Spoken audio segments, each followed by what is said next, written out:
everybody, I want to show you how to take apart the top of your Instant Pot cover venting system so that your Instant Pot can continue to get to seal well.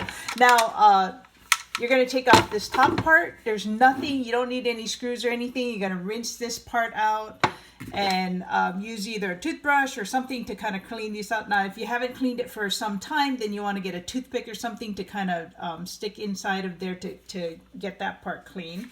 Then, that's the only thing you take off on the top.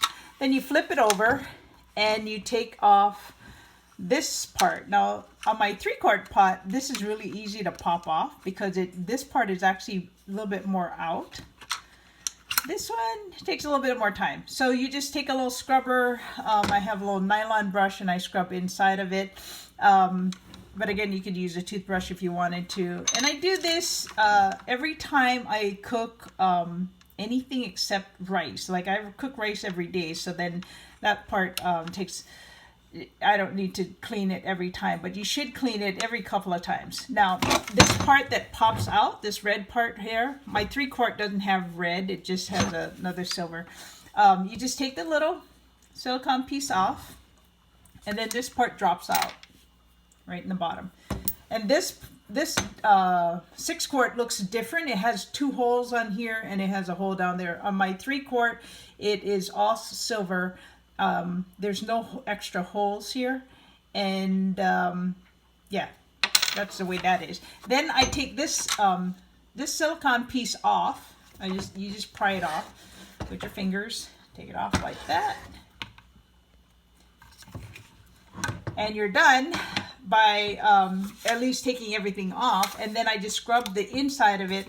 You can put this whole thing in the dishwasher because there's nothing electronic on here, but I don't. I just wash it and scrub it off.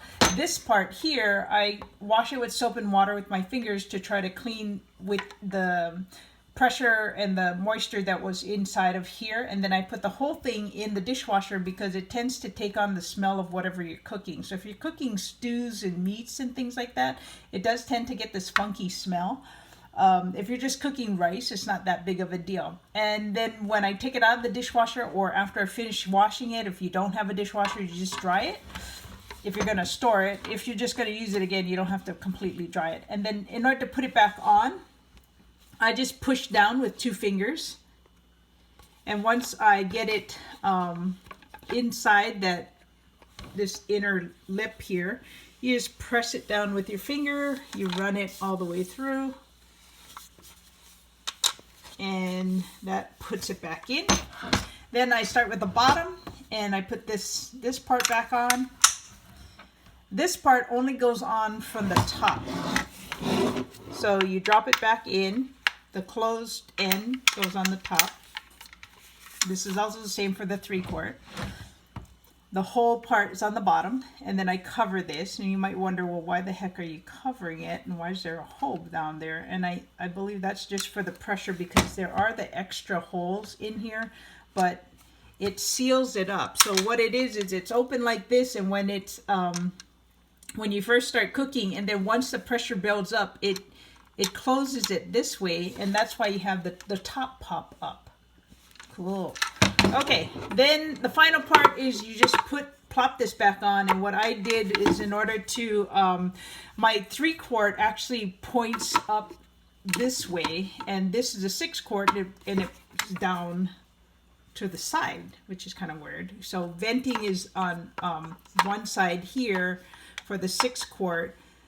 On the 3-quart, venting is on both sides. So what I did was, I just, to my own sanity, where it says sealing, I just put white finger nail polish so I could line it up and I could see it easily. And then, because sometimes I have it on venting and I forget to put it back on, and so I'll look at it and go, oh, the white dots are not matching up. And that's it. And that will help you with your Instant Pot to make sure that you're getting proper sealing, because anytime that stuff starts building up in there, it is made to remove easily, and most people just don't look at their manual, but that's what you should do. Hope that helps.